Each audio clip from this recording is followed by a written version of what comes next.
Thanks, Ken Corla. The gap between the words and the actions of the government on Palestine grows bigger and bigger, because the words get stronger and the government refuses to act.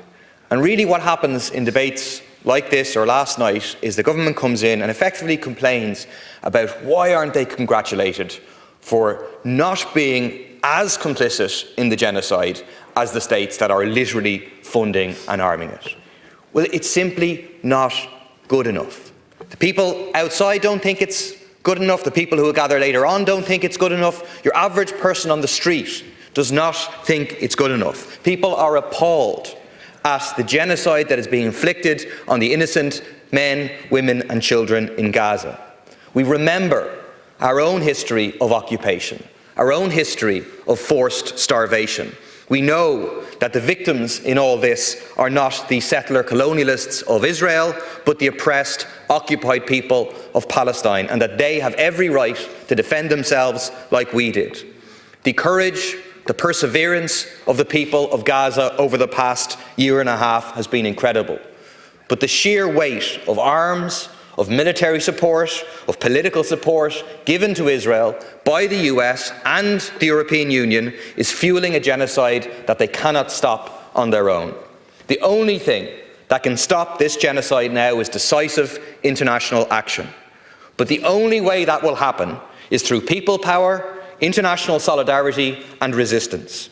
We cannot rely on the same governments and institutions that have armed Israel, that have financed Israel, that have continued to trade with Israel, that have turned a blind eye to the transit of weapons to Israel. Our governments in the West have valued the lives of Palestinian children at a fraction of those of Israeli children. The Palestinian solidarity movement in Ireland and around the world has not. Israel's genocide in Gaza has been relentless. We've seen it on our screens, but so too has been the opposition to it. On May Day, 3 protesters from Palestine Action era broke onto the runway of Shannon Airport, rightly taking action where our government refuses to and attempting to intercept a US military aircraft on its way to support the genocide.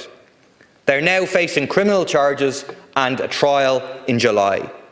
They should be applauded, not criminalised. They are just one of the examples of the oppression being meted out against Palestinian protesters.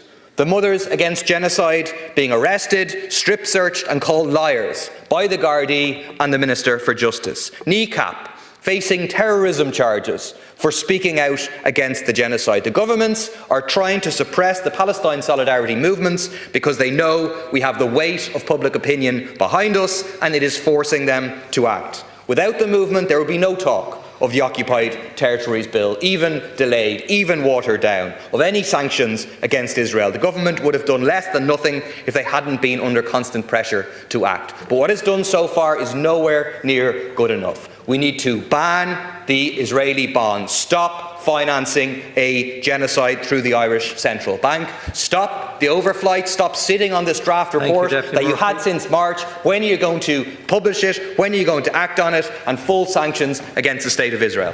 Thank you.